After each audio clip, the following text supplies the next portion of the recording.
Hello viewers, আসসালামু আলাইকুম। আপনারা কেমন আছেন? আশা করি ভালোই আছেন। আজকের পর্বে থাকছে কন্ট্রাক্টর বিল হতে আপনারা কিভাবে উৎসে মূসক ও কর কর্তন করবেন। আসুন কথা না বাড়িয়ে চলে যাচ্ছি স্ক্রিনে। এই ভিডিও দেখে আপনারা যদি উপকৃত হন, আপনারা অবশ্যই আমার চ্যানেলটি সাবস্ক্রাইব করবেন। এর পাশাপাশি বেল আইকনে ক্লিক করে রাখুন, যাতে পরবর্তী ভিডিওর নোটিফিকেশন সবার আগে আপনার কাছে পৌঁছে যায়।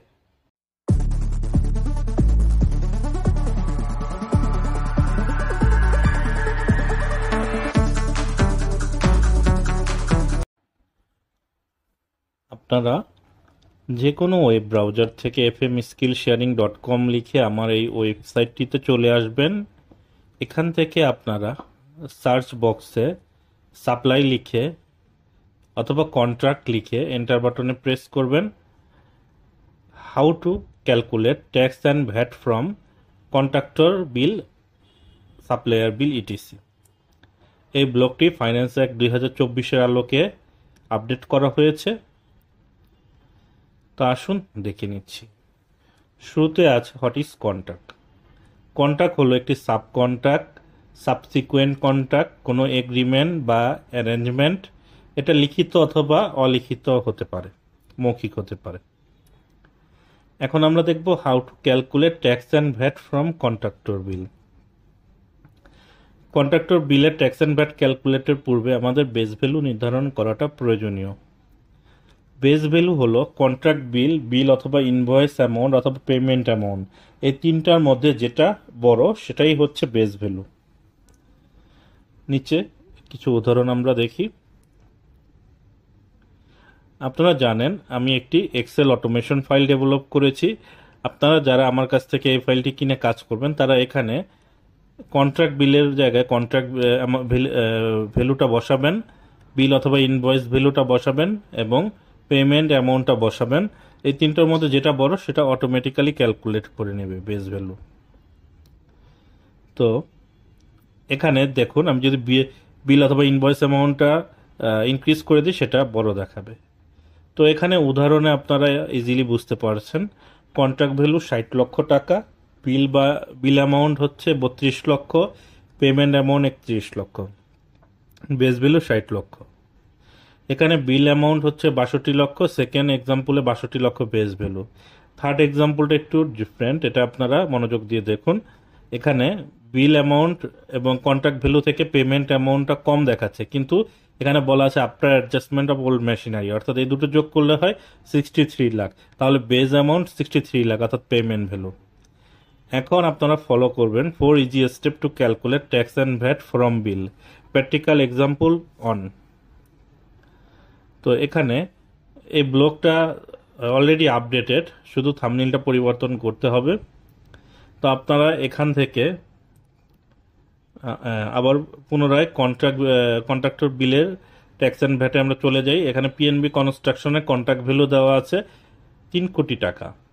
এখানে আমাদের বিল অ্যামাউন্ট যাই হোক না কেন, সবচেয়ে বড় যেটা সেটার উপর বেস করে ট্যাক্স রেটটা নির্ধারণ হবে 7%, অর্থাৎ 7%ই এখন কন্ট্রাক্টর বিলের রেট। তো আপনারা বিলের মধ্যে আরেকটা জিনিস খেয়াল করবেন, সেটা হচ্ছে ইনক্লুডিং ট্যাক্স অ্যান্ড ভ্যাট, অর্থাৎ এই শর্তগুলো কি আছে। এখন এটা কনস্ট্রাকশন কোম্পানি কিনা, আপনারা এখানে বিন সার্টিফিকেটে মেজর এরিয়া অফ ইকোনমিক অ্যাক্টিভিটিতে দেখবেন, সেখানে লেখা থাকবে কনস্ট্রাকশন। আসুন আমরা প্র্যাকটিক্যাল বিলের সহায়তায় বুঝি। এখানে একটি কন্ট্রাক্টরের বিল দেওয়া আছে ভিটিসেন, এখানে চুক্তি অনুযায়ী সরবরাহ করা হয়েছে। আপনারা যারা আমার এক্সেল অটোমেশন ফাইলের সহায়তা কাজ করবেন, তারা এখানে সাপ্লায়ার নেমটা লিখে রাখবেন পিএনবি কনস্ট্রাকশন লিমিটেড। তারপর সাপ্লায়ারের অ্যাড্রেসের ঘরে লিখবেন এখানে 12 ডিজিটের টিন, সাপ্লায়ারের টিন নাম্বারটা লিখে রাখবেন, বিন নাম্বারটাও এখানে লিখে রাখবেন 13 ডিজিটের বিন নাম্বার। এবং এই দুটো নাম্বারের পূর্বে অবশ্যই একটা সিঙ্গেল ইনভার্টেড কমা দিবেন। টিন অথবা বিনের অর্থাৎ নাম্বার ডিজিটের পূর্বে আপনাকে অবশ্যই একটা সিঙ্গেল ইনভার্টেড কমা দিতে হবে। তো আমি এটা কপি করে বিনের মধ্যে বসিয়ে দিচ্ছি। বিন হচ্ছে 13 ডিজিট, আর একটি ডিজিট বাড়িয়ে নিলাম। এখন সাপ্লাই গুডস নেম, এখানে বিলের গায়ে লেখা ছিল ভিটিসেন অর্থাৎ ভিটি বালু। তো আমরা ভিটি বালু এটা লিখে নিচ্ছি, ভিটিসেন সাপ্লাই অফ গুডস নেম। তো আপনারা যতগুলো সাপ্লায়ার থাকবে তার প্রত্যেকটি লেজার এভাবে ইন্ডিভিজুয়ালি মেনটেন করবেন। হেড অফ ভিডিএসটা সিলেক্ট করে নেবেন। আমরা এখানে কনস্ট্রাকশন কোম্পানি সিলেক্ট করলাম।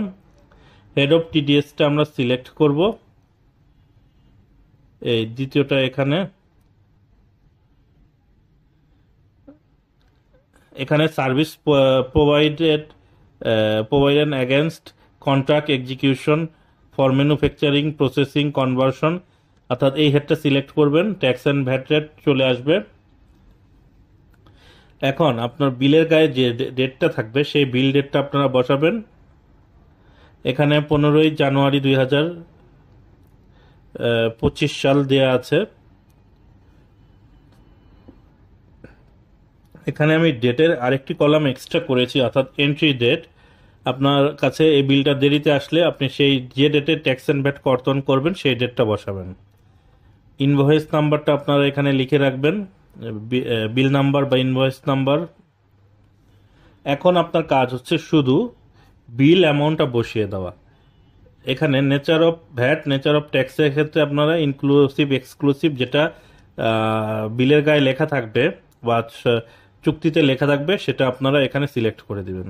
এখন আমি শুধু বিল অ্যামাউন্টটা বসাবো, tax and VAT automatically calculate হয়ে যাবে। দেখুন এখানে ভ্যাট এবং ট্যাক্স ক্যালকুলেট হয়ে এবং পেমেন্ট অ্যামাউন্টও চলে এসেছে। তো আসুন আমরা ম্যানুয়ালি ক্যালকুলেশনটা দেখে নেই। যারা ম্যানুয়াল কাজ করবেন তাদের জন্য শুরুতে ভ্যাট ক্যালকুলেশন করবেন, যেহেতু ইনক্লুসিভ মেথডে বিল অ্যামাউন্টের ওপর 7.5 দিয়ে গুণ করে 107.5 দিয়ে ভাগ করবেন। দেখবেন আমার এই ক্যালকুলেটরে যে অ্যামাউন্ট আছে সেটাই চলে আসবে। এখন বিল অ্যামাউন্ট থেকে ভ্যাটটা মাইনাস করে বেস ভ্যালু নির্ধারণ করবেন। তো বেস ভ্যালু দেখুন এখানে 2,41,00,000, এখানে যে ফিগারটা আছে হুবহু এটাই আমার ক্যালকুলেটরে চলে এসেছে। তারপর ট্যাক্স নির্ধারণ করবেন, বেস ভ্যালুর উপর ট্যাক্স রেটের রেট দিয়ে ট্যাক্স অ্যামাউন্ট দেখুন হুবহু সেম অ্যামাউন্ট এখানে চলে এসেছে, অর্থাৎ 7% বেস ভ্যালুর উপর সরাসরি। তারপর বেস ভ্যালু থেকে ট্যাক্সটা মাইনাস করে দিলে পেমেন্ট অ্যামাউন্ট আপনি পেয়ে যাবেন, অর্থাৎ এই সাপ্লায়ারকে আপনাকে 2,24,18,831 টাকা পেমেন্ট করতে হবে। তো এখন আপনার এখানে যদি বিলের শর্ত থাকে ভ্যাট এক্সক্লুসিভ, তাহলে আপনারা খেয়াল রাখবেন বিল অ্যামাউন্ট এবং বেস ভ্যালু দুটো সমান হবে।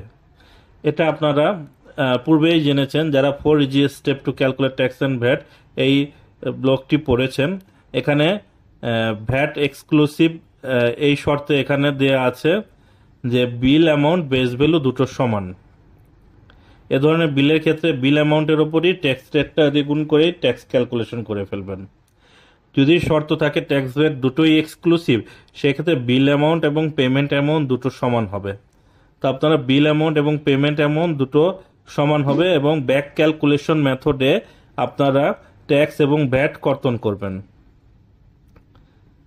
তো এই আজকের মতো এই পর্যন্তই। আসসালামু আলাইকুম, আল্লাহ হাফেজ।